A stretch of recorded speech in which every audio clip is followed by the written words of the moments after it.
You might be asking yourself, what's the best type of property to preserve my wealth? Now, I've got a few different potential options for you, and it really depends on your situation. So I'm going to go through a few different examples that suits different people in different situations. So the first thing you could look at is investing into a buy-to-let property. Now, a buy-to-let property is something that generally ranges in the price point of £80,000 to £150,000. It's a townhouse that would generally be around the north of the UK.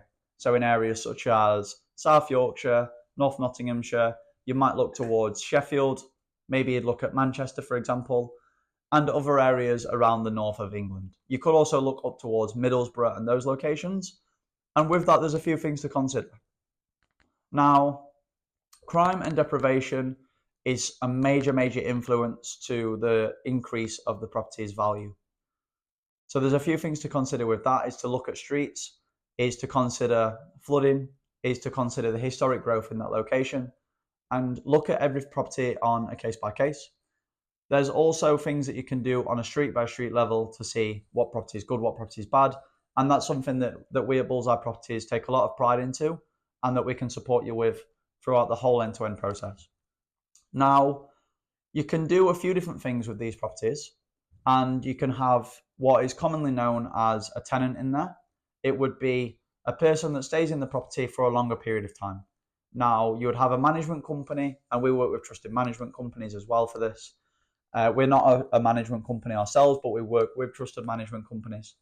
And they would do checks to make sure that that tenant is suitable, that they can afford the property, that they can afford the rent, and that they're not going to be essentially a bad person that's going to be staying there. So it might be a family, it might be a person that's going to stay there for a longer period of time. And they would stay in that property, call that place their own home, and they're officially a tenant. When they live in that property, they reside there, and all of their mail, for example, is going through the letterbox of the property that maybe you own. Now, it's interesting when considering buy-to-let properties, because what you can actually do is force the value up. You could look at purchasing a property that needs some work doing to it. You can force the value up by doing a renovation. Now, this might be paint, carpets. It might be doing some minor improvements to the inside of the property, rearranging the floor plan. Maybe you want to add another bedroom. You might want to consider doing a single-story rear extension, because this can actually be done under permitted development rights. You might want to consider going into the loft and doing a conversion in there to add value, to add space. And this is all things that can be done. Is it really necessary? I don't know. It depends on your situation. So there's a lot of different things that can be done. We can also consider multiplying the value of that asset, but also by multiplying the cash flow that you earn from that property, by splitting a property down into component parts and having multi-unit blocks, for example, taking one large house and splitting it into several flats, or even doing a house of multiple occupation, which is where you take a house and you split it out. You would install fire doors, have communal spaces, and rent properties out by the bedroom. All different things that you can consider. But in terms of wealth preservation, there's a couple of things to consider.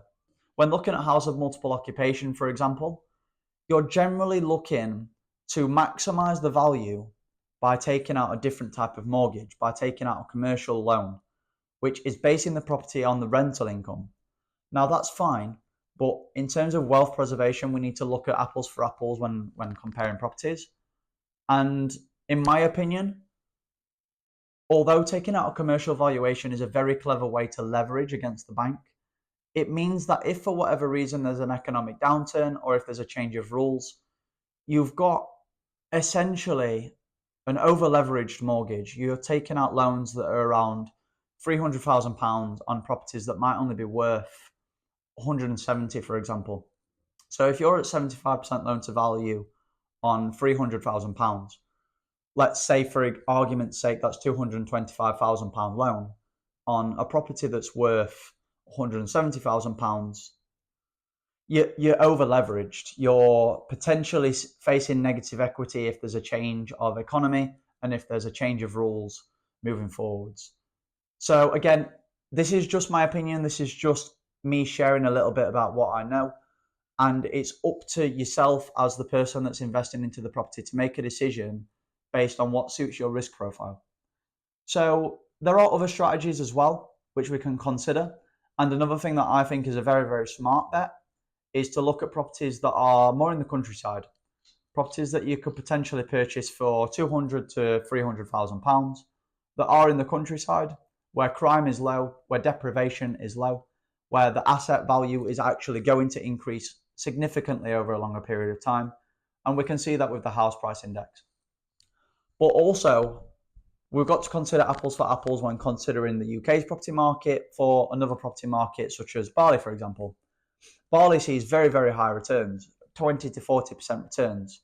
But the reason why they see those returns is because they're using serviced accommodation and the short-term let strategy when generating revenue.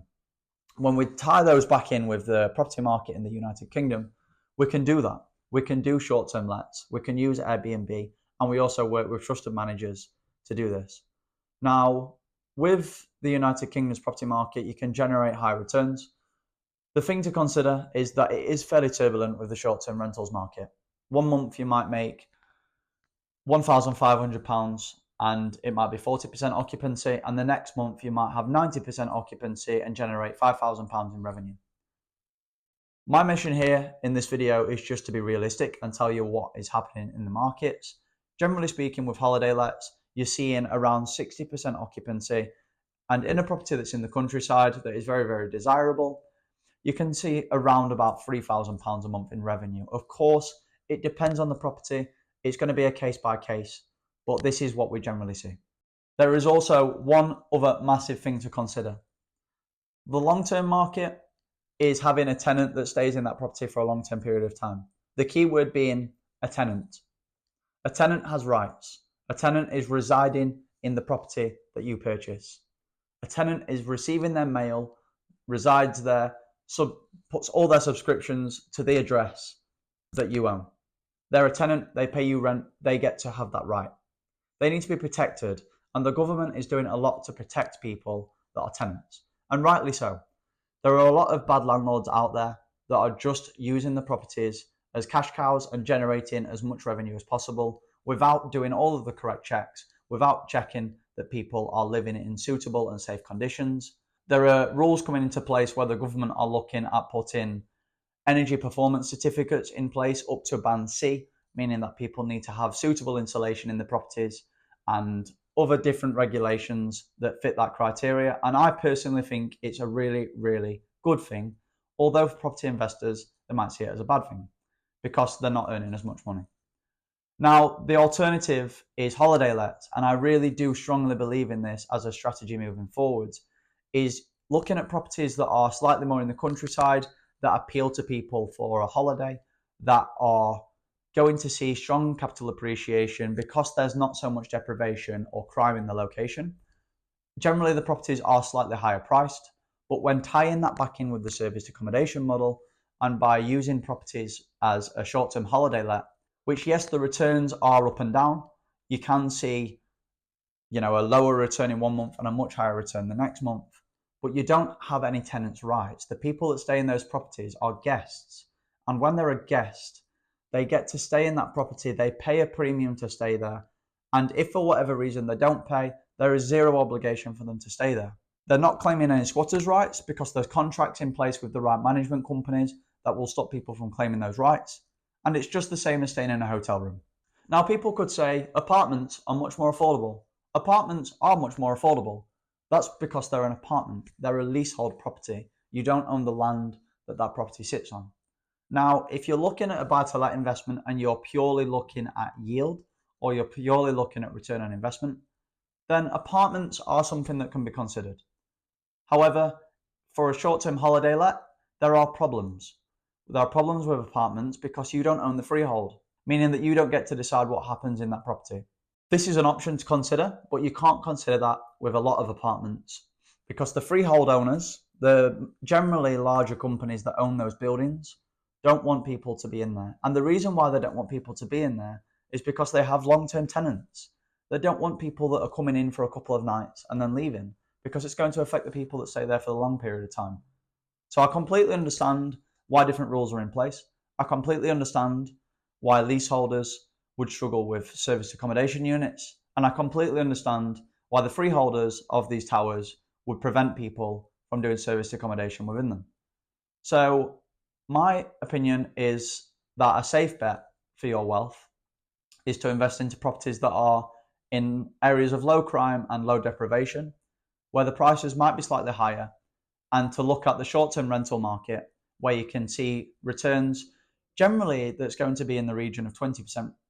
And with those 20% returns, you're going to have to work with a management company that really understands what they're doing and has a good team around them. With that, of course, I would only really recommend that you invest into a property like this based on the asset and securing the wealth and purchasing the freehold, but then use the cash flow that you can get from a short-term rental as an additional bonus that is extra money that you can put into your back pocket. Now, there are a lot of new developments as well, and people might consider looking at new developments or potentially off plan.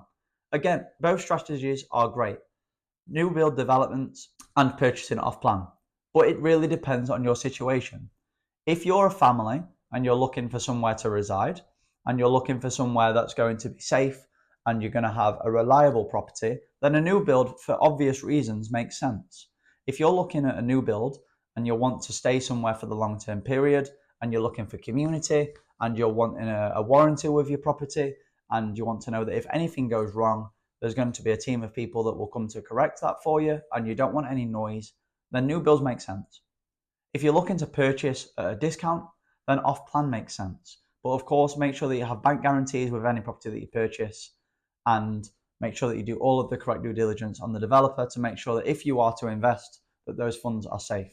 My recommendation is that if you have several £100,000 and you're looking for security in the United Kingdom, look to purchase something that's in the countryside, look to purchase something with a trusted person who has your interests at heart, and look to purchase something where you don't necessarily have any ties in terms of tenant rights, where you have the flexibility to run that as a serviced accommodation unit and generate cash flow off of the back, and see any cash flow returns as something that's additional to purchasing the asset and growing the wealth of the asset over a long-term period of time.